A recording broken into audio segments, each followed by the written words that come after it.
let me warmly welcome all of you for this second distinguished lecture of the Series 5, which is organized by International Relations Unit in collaboration with SETME and IT. So this time we have a very good presenter, distinguished lecture from UK, Open University of UK, Professor Bhatt. So first of all, let me welcome him for accepting our invitation and being here to do a nice presentation, because we have good experience in last 2 days. He was proven that he's a very good distinguished lecturer. I hope this will be a very good interaction session for us. Then let me welcome all of our management, including our Deputy Vice Chancellor, Deans of the faculties, and our former Director, International Relations Unit, all senior lecturers, and all other staff members of the Open University. I'm sure, as I mentioned, this will be a really good session. As proven, he's a very good presenter and very good interactor who can engage more of our people for the particular session. So I'm sure this will be a very good session for us. To formally introduce him for the session, may I invite Professor Rajendra to introduce him and chair the session hereafter. Thank you.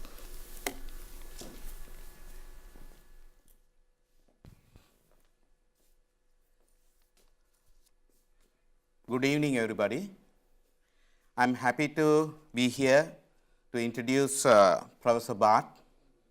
Professor Bhatt is a professor of learning analytics at the Institute of Educational Technology at the Open University of UK. He is a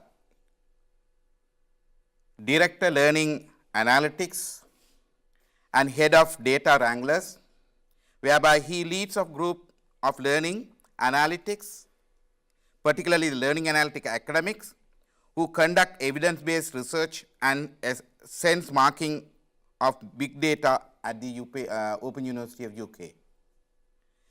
As educational psychologist, he conducts multidisciplinary research on work-based and collaborative learning environment and focus on the role of social interaction in learning, which is published in leading academic journal and books. His primary research interests are focused on learning analytics, computer-supported collaborative learning, and the role of motivation in learning. Further, Bhatt is interested in broader international aspects of higher education, including open and distance learning. He has successfully led a range of institutional, national, European projects and received a range of awards for his educational innovation projects. In addition to this, he has published more than 250 interested academic articles and books, and also he is having more than 18 PhD students, and he is leading research projects in learning analytics. And also he is a consultant and advisor in South African universities, and also after this particular visit he is visiting Israel. So he is a leading professional in learning analytics. So we are very happy to have him here, and with his input for the last 2 days we gained a lot on OUSL. So we hope that we will be able to take the learning analytic research towards the ODL improvement, and we will continue with research with Professor Bhatt and also with Open University of UK. With this short note, I would like to invite Professor Bhatt to deliver his lecture. Thank you.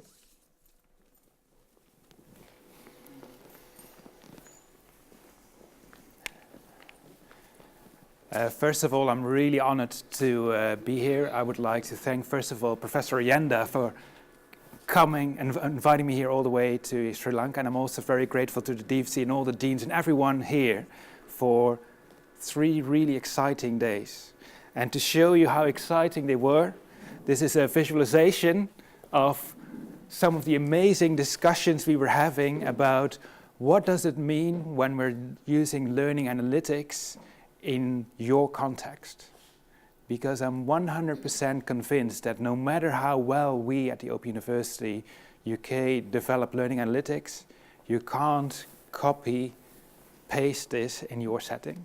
Similarly, I'm really interested to learn from you how we can learn interesting lessons and how we can further improve our education. So what I will show you today is a mix of lessons learned in the last 2 days with lessons I have learned over the last couple of years in terms of learning analytics.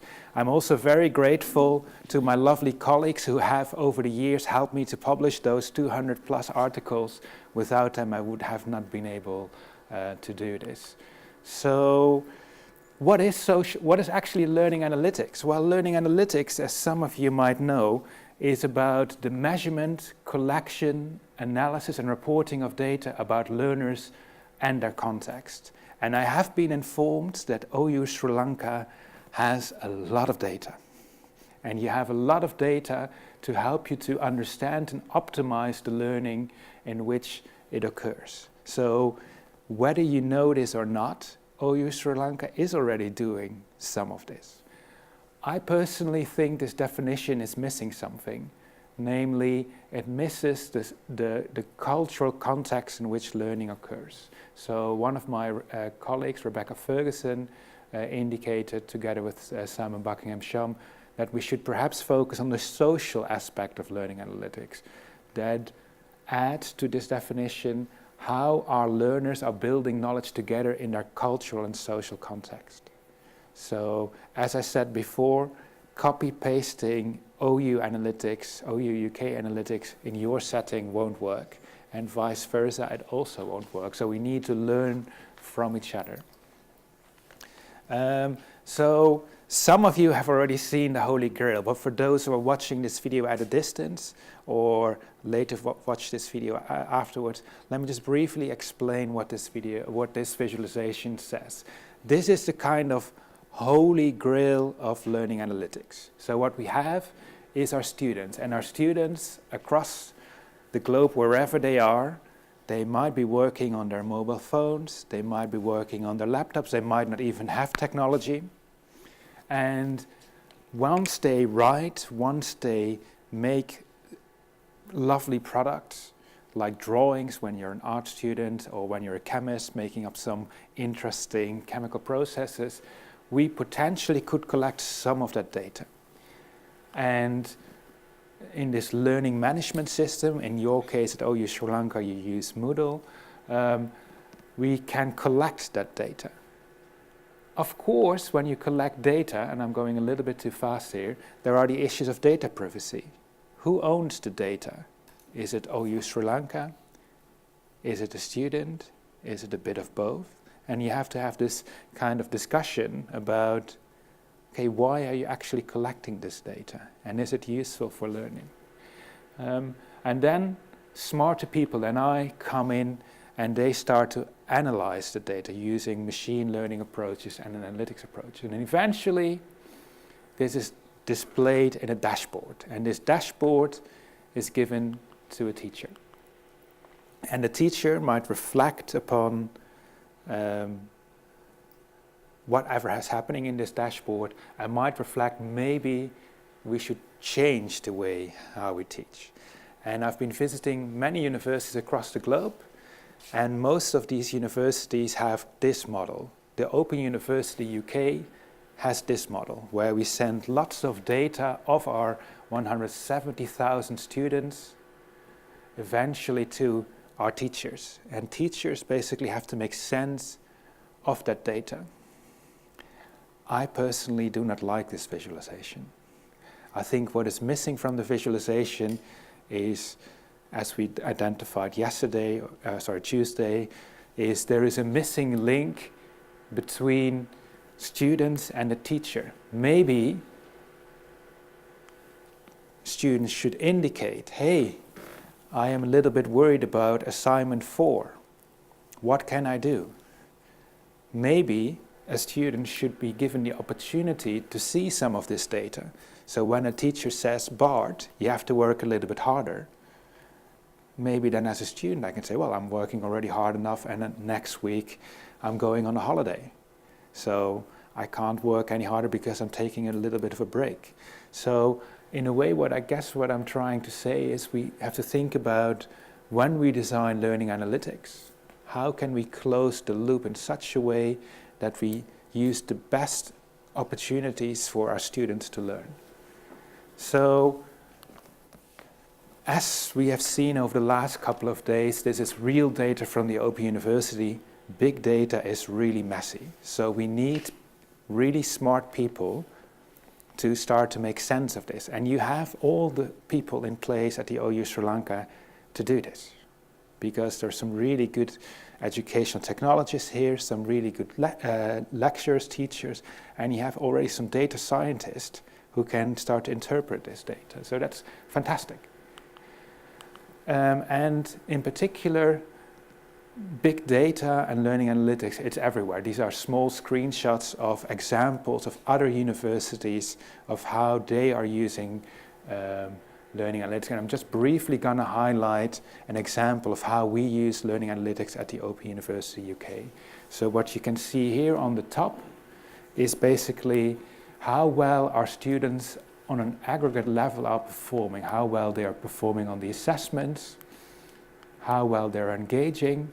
And then afterwards we can see, for example, in this course we have 910 students. And of those 910 students, there are still 635 students that are active. And of those 635 students, we identify 300 at risk, 307 to be precise. So what do we do to engage with them? Because these students are potentially at risk, and we have the opportunity to help them.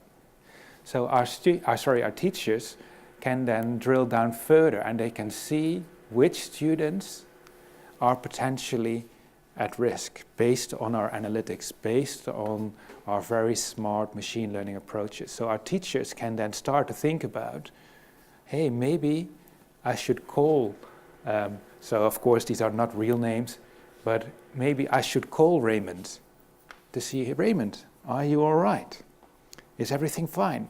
And that could be really powerful and could be really useful perhaps at OU Sri Lanka. So I told this joke already 2 days ago, but I'm going to tell it again. There are some critics on learning analytics, and rightfully so. So critics like Paul Kirchner from the Open University, he is one of the most distinguished professors in the world, who's published, I think, over 600 articles. He's one of my heroes. He said, well, it's a little bit, learning analytics is like a drunken person looking for his car keys. So there's this drunk looking for his car keys because he's lost them, and then a policeman notices that he's looking for his car keys, and he's always looking with his mobile phone very close where the light is. And then, of course, the question is, why is he searching so close to the light? Because that's where he can see. So learning analytics, the data that you collect, that's what you can see. But what happens to all the data you can't collect? So I know that many of your students attend lovely classes all across the country in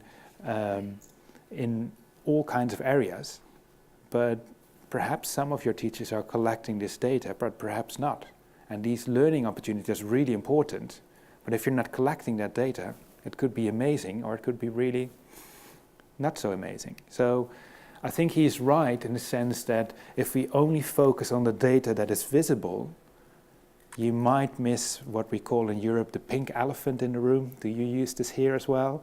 And the pink elephant could be a real big issue.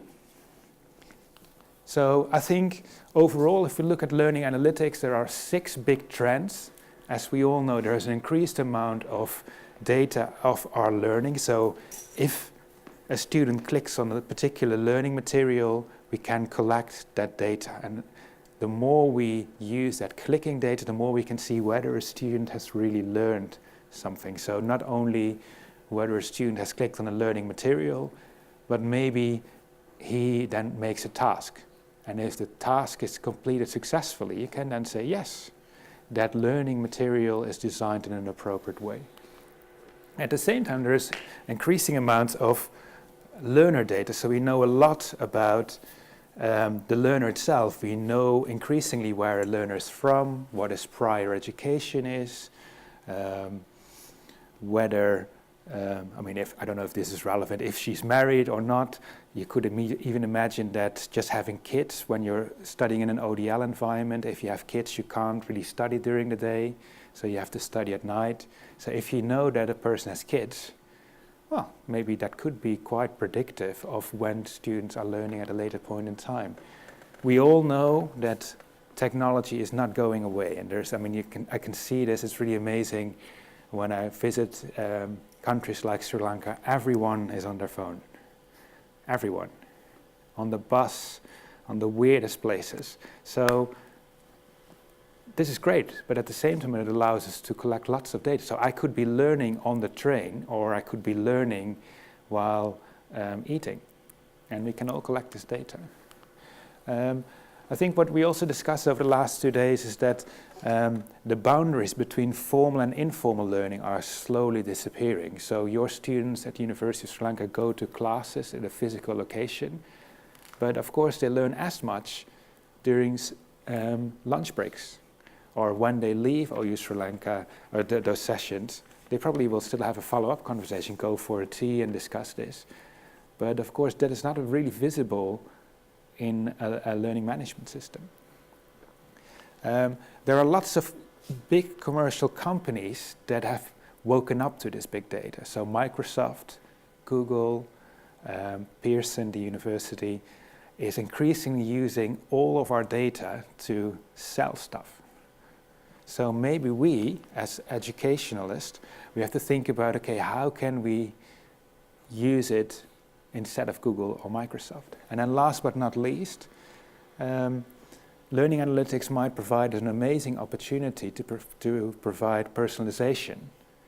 So it could be, if I take the metaphor again from that family with kids, if we notice that, say, the mother learns more effectively in the evening, and say the father learns more effectively in the morning, we could provide slightly different versions of those cores to the different groups of people. Or it could well be that you provide even lengthier courses for the different people. Perhaps the dad, who is a little bit a slow learner, we give him 2 weeks extra to complete that particular element of the course. And perhaps the mother is a really fast learner, and maybe she can finish 3 weeks earlier. So with this data, we can also start to think about how can we provide different options for different students. So I think the holy way to solve this big problem of big data is to think about not finding one car key, but thinking about there are multiple car keys to unlock that problem. And I think the way to unlock all this big messy data is learning design. So learning design is developed, a concept by Grail Connolly, and she describes it as a methodology to basically do a brain scan of teachers. So we all design courses at OU Sri Lanka, but we don't really know why we design these courses. I had a very lovely discussion during lunch, and we don't really know why teachers design courses in a particular way. But by doing a kind of brain scan of why they design courses in a particular way, we can get perhaps a closer link of unlocking all that potential of learning analytics.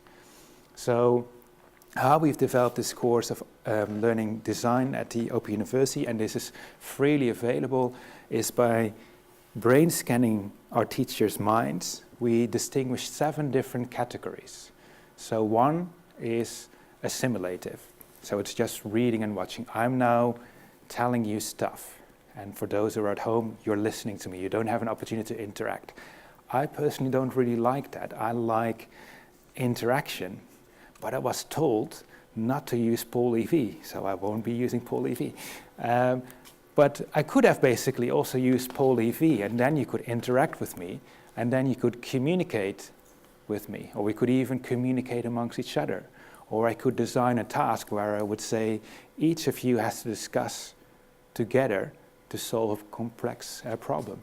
So this middle spaces of finding information, communication, production are doing stuff.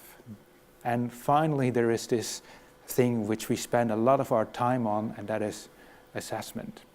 So lots of our activities and teaching are, do students effectively master a particular concept or effectively master a particular knowledge? So what you then can do, and some of you have already seen this before, and I apologize for the small print, is we can see how a teacher designs a particular course. In this course, it's a computer programming course, and we can see, for example, in this particular course of computer programming that a teacher designs 10 hours of just reading and watching about programming in Java. And then they have to spend 1.5 hours, what is Java, and tell us why Java would be really useful. And at the same time, in week 5, the teacher designs a programming task where students have to test themselves. And the teacher had this amazing idea of doing this programming task of 19 hours, but at the same time assessing. So the entire workload of that particular course, and you can't really see this, I apologize, is 35.85 hours. Our students are expected to study only 10 hours a week. So having 3.5 times more workload is a problem. But the teacher had a solution, namely, let's give them the week free beforehand in week 4. And the idea was, okay, then students can slowly work towards that task. And I will show you actually whether that's a good thing or not. So what you then can do with learning analytics is you can start to not only look at one module, but you can start to look at multiple courses at the same time and see what the kind of ideal combination is of designing a course. This afternoon we compared it to making dal. Apparently to make dal you combine chili, coconut and turmeric. And I really love dal. Everywhere I go I order dal. But everywhere I go, it's slightly different. So how do you know that your teacher is mixing those different ingredients in the right place? And we can basically see this with learning analytics. So let's go back to this. So how do teachers at the OP University design courses? So at the OP University, what you see is that we primarily teach lots of stuff. We teach lots of giving you information, and then you have to process it in your mind.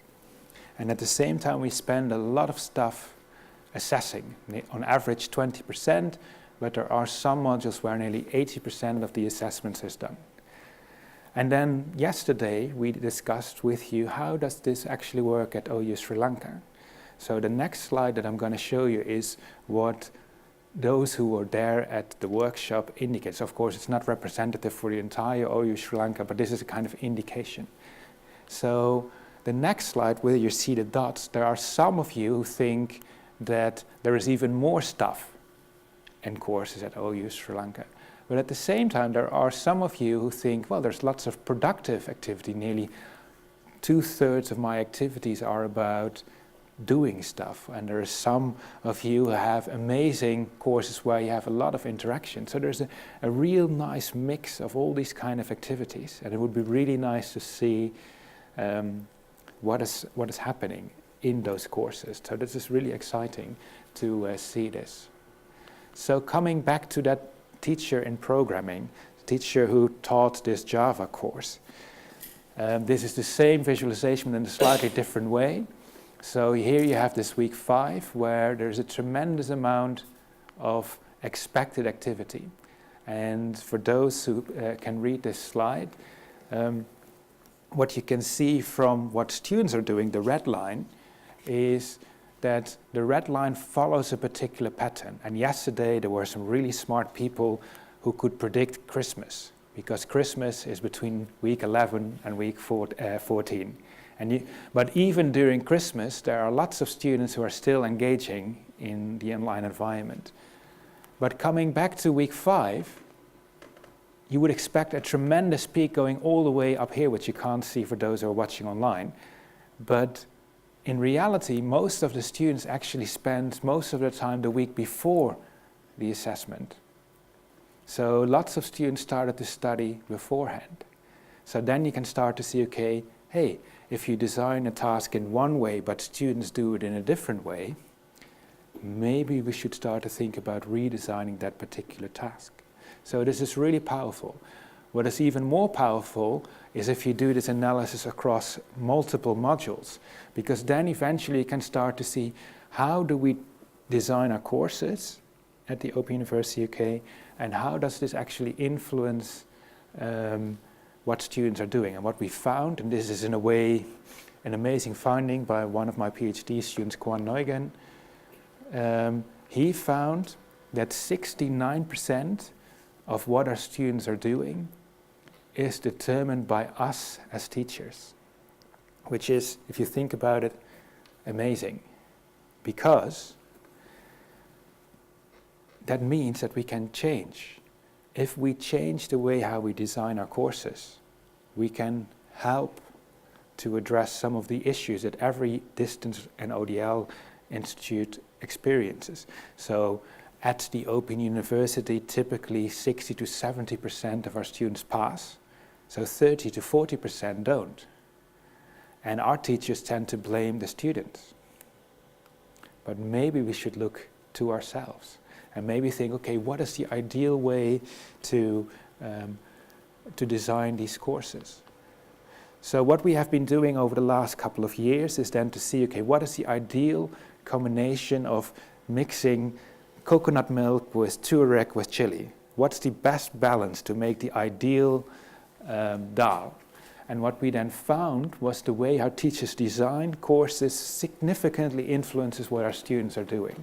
So we found that when teachers design courses with lots of assimilative activities and learning by yourself, that seems to have a negative impact on how students are engaging. While if teachers design a course with lots of social constructivist activities, where students have to work together or where teachers are coaching students, we find a lot of positive effect.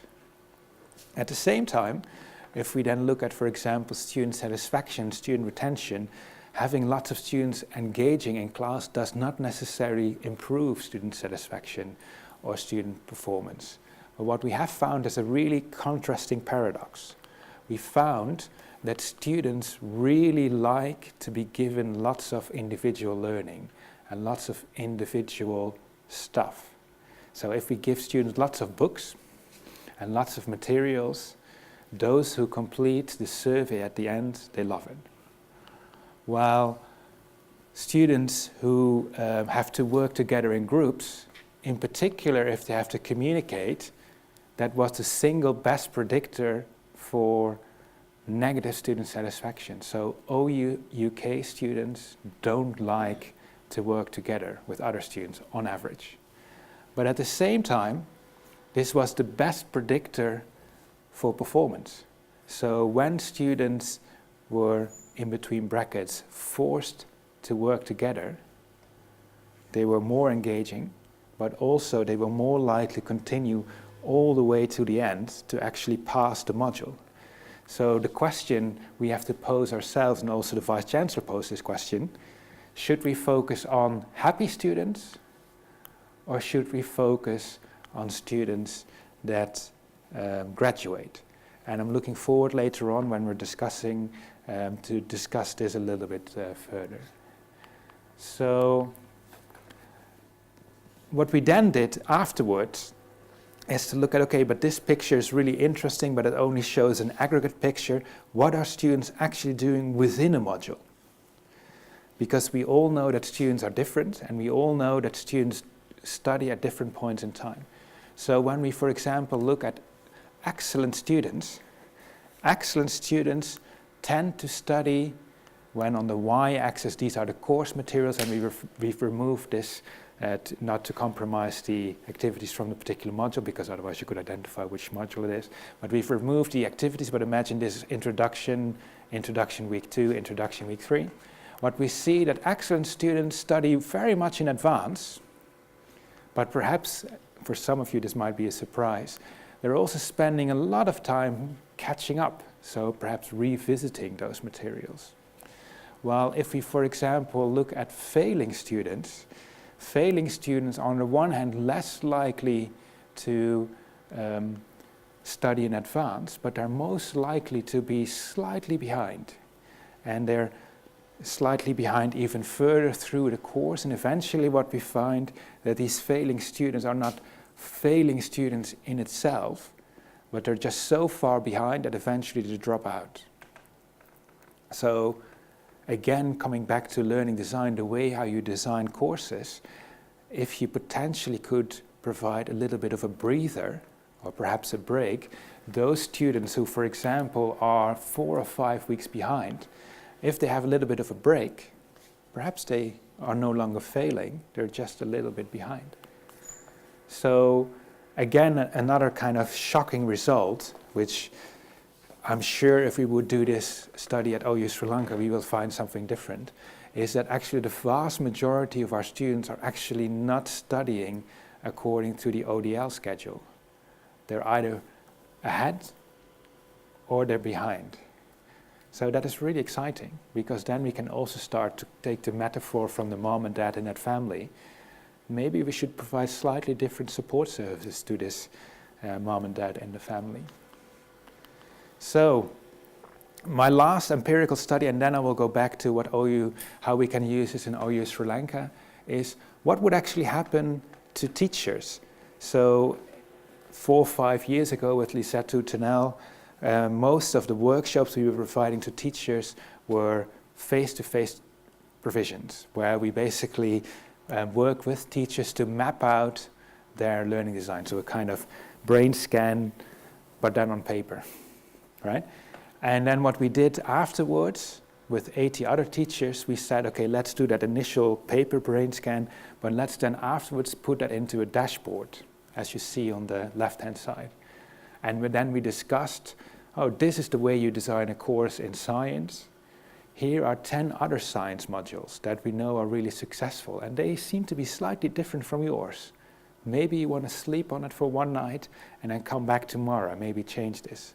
So can we actually change teachers just by giving them data like how they are designing courses and how different teachers are teaching different courses?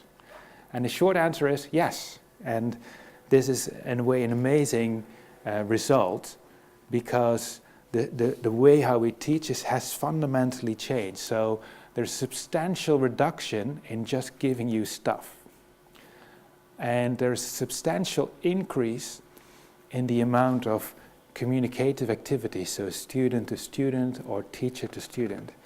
And I didn't tell you this at the beginning, but we found from our big data analysis with 100,000 students that every 1% increase in communication activities leads to 0.5% increase of retention. So we're predicting 2.5% more retention at the Open University. So Vice Chancellor from the OU, if you're watching this, I'm looking forward to my bonus. And that will probably not happen, but yeah, it's great to see that we can change teachers. And what I've shown you already before in a different version is, this is the Open University at present, where we spend a lot of time, designing courses. And we have some analytics in place in the first level modules, and we have some analytics in place in the second year modules. But we don't really know how our students are progressing over time. And we don't really know which pathways lead to the best success. So most recently, we developed a framework with a workshop in the UK, where we talked to 50 academics and IT people and support service people. Okay, how can we improve this kind of life cycle of learning? And we came up with an integrated solution where we want to prioritize 4 key elements. One is, I think we need to improve our communication to our students and communicate also much clearer where students are doing well, but also where they are potentially struggling. Then we want to think about how can we provide this kind of integrated design. We found in our research that perhaps one module that you were very successful in was a socio-constructivist learning design, and then the next version was a completely different design, and then the students suddenly failed. So when we design our courses, we need to think about a much better integrated design. The third element that staff at the UK thought would be good was to think about how can we start to use analytics to provide more personalization. So can we provide different students slightly different versions of their course? And last but not least, everything we do, everything we change should become evidence-based. Of course, we all have our heart and we all have our mind and our experience, and this is all very good. But perhaps we should design our courses not only on the mind and heart, but also based on evidence of what works and what doesn't work. So we asked exactly the same question to participants at the OU Sri Lanka. And quite interestingly, we then asked them, what do you think is the top priority? And the top priorities were slightly different. So what do we think about that? So what is really interesting is that several people were interested to focus on using analytics to improve your design. So what do we know works well, and how can we use that to further improve? Then many of you thought we should think about how can we use analytics to provide a more integrated design in your learning environment. And similarly, many of you thought we should focus more on using evidence-based practice. And similarly, many of you thought perhaps we should think about how we can better communicate to our students. And finally, and that was really interesting, I think very important, is several of you thought we also have to think about how can we better understand what your students are doing after they graduate at the Open University of Sri Lanka.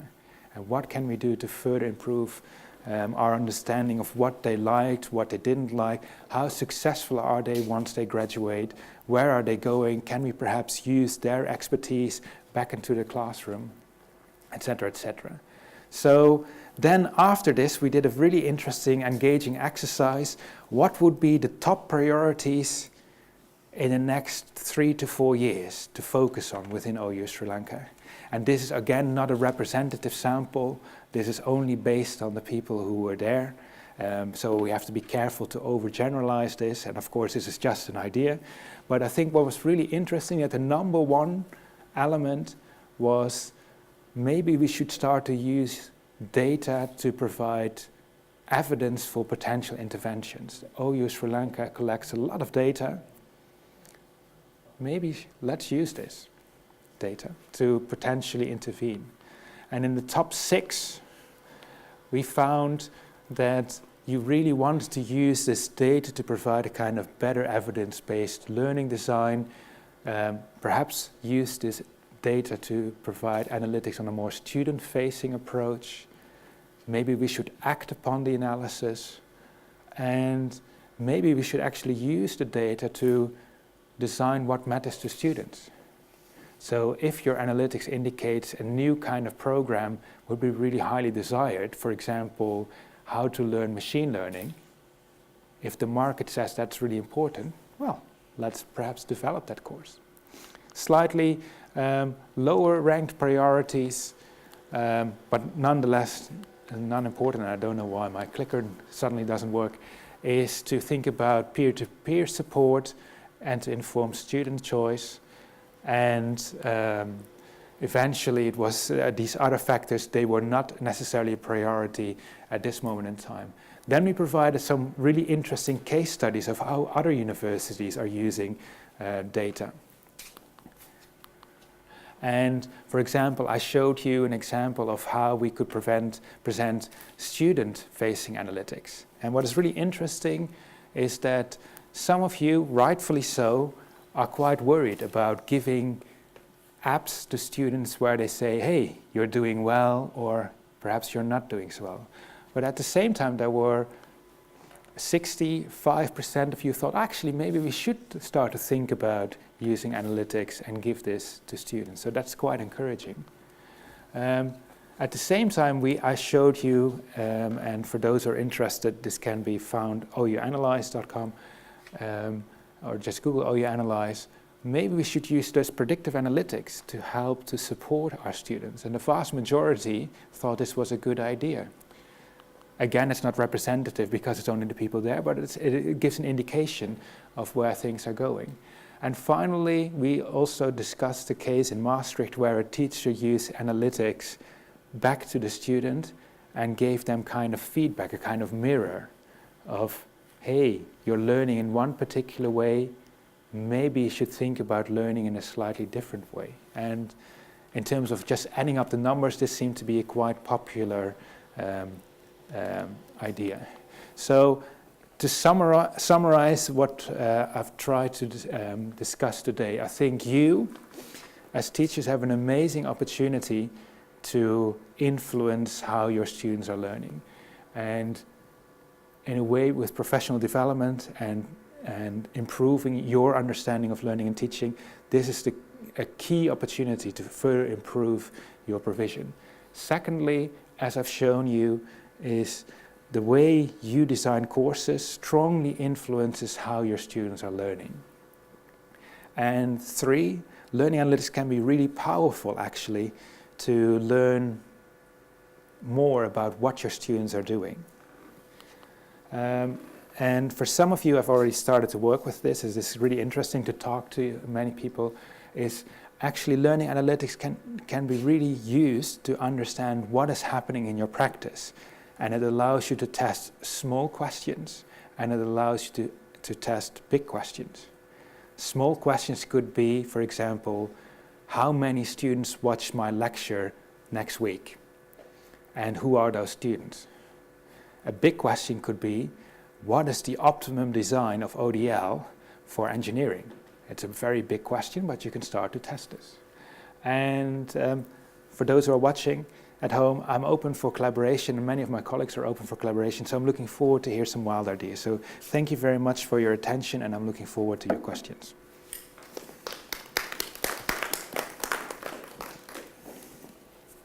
Yeah, thank you.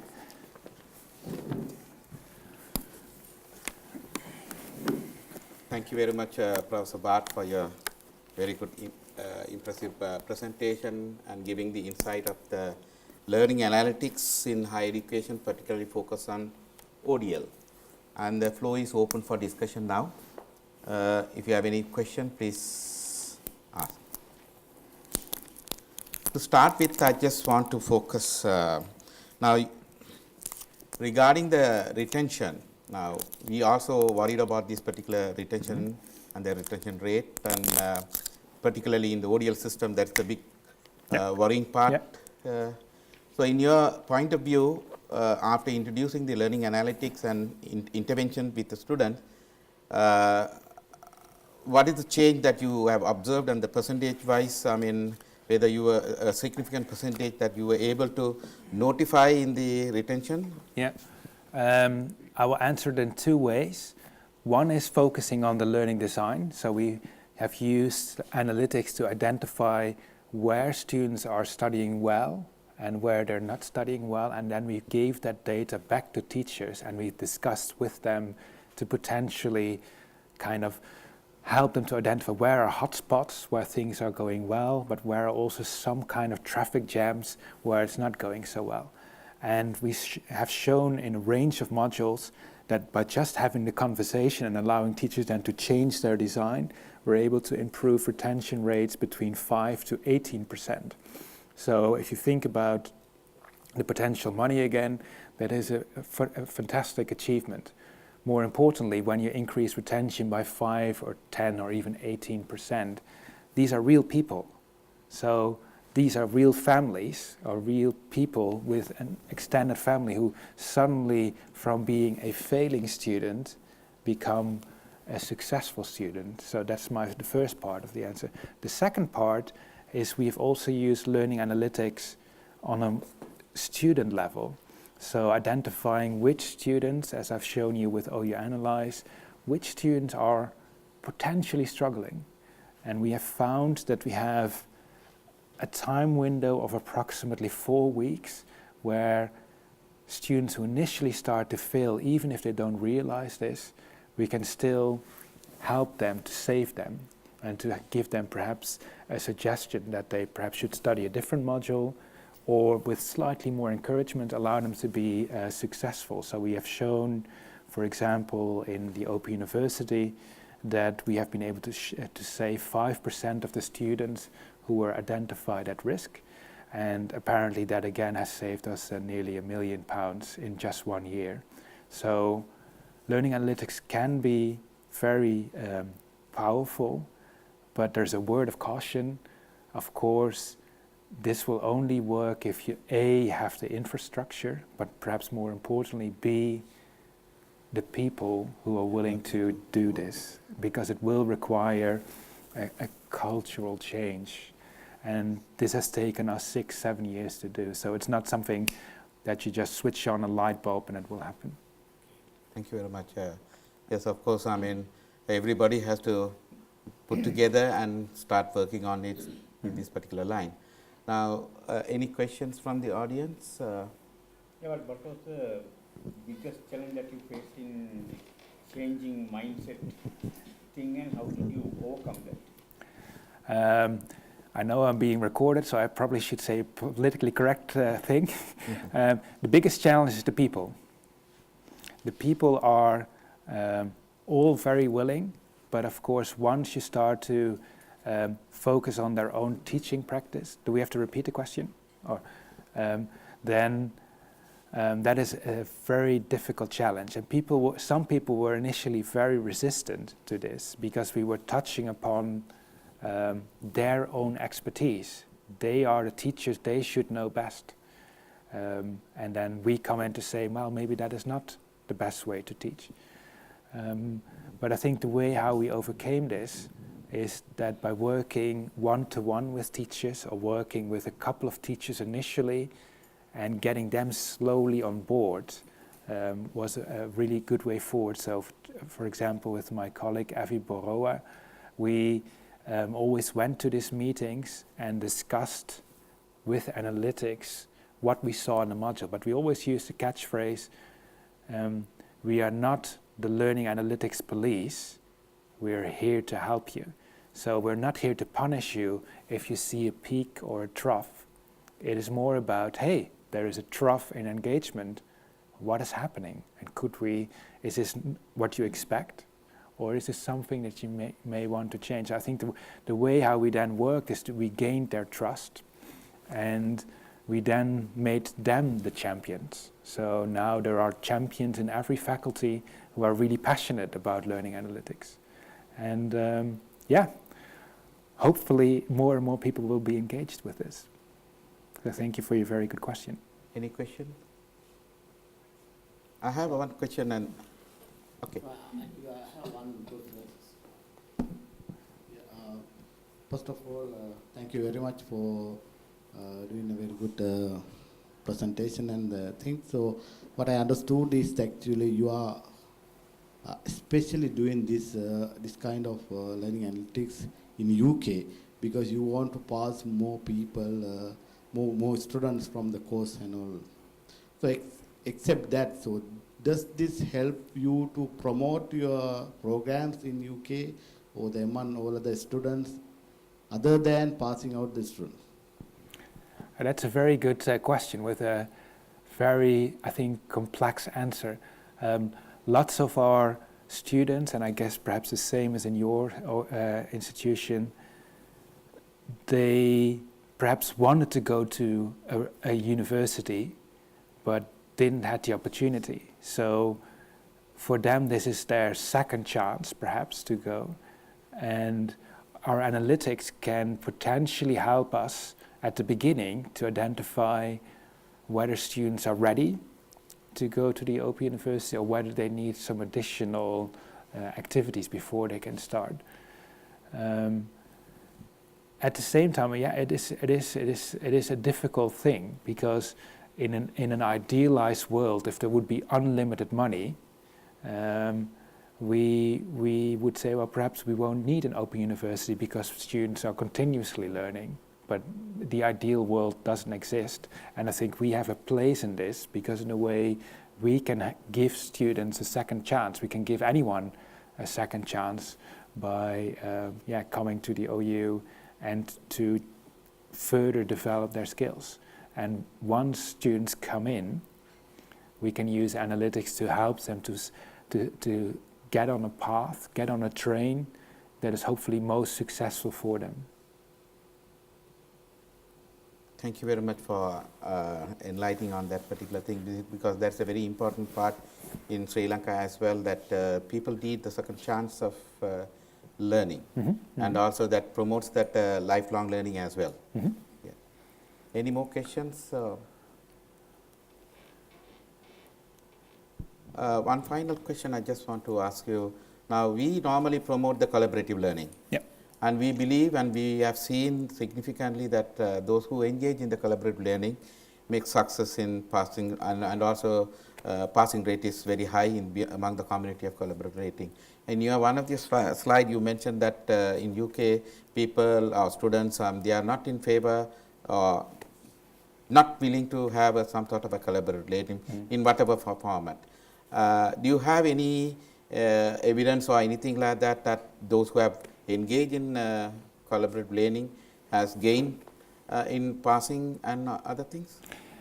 Yeah, so first of all, what is really interesting is I think we have to be aware of the cultural differences. So the UK is a very individualistic country, while I think yours is much more a collectivist country. So I guess that's also the reason why that partly explains why it works really well with you. But even in individualistic countries like the UK, where it's every man or woman for him or herself, and we found indeed that just even though students don't like it, it is the best predictor for eventually passing. And the underlying reason I think why this is the case is if you're reliant on each other, you're first of all learning to work together, but secondly, if 6-7 weeks down the line you're a little bit behind, that motivates you. I can't let you down, because we've both agreed that we would work on this assignment, and if you would be individually working on it, it's like, maybe I'm just not smart enough, I'm just going to drop out. But if you work together, it's like, I have to go to that lecture because I promised that I would be there. So I think that is eventually really motivational for students. So I can understand that also in a Sri Lankan context, this could be really powerful.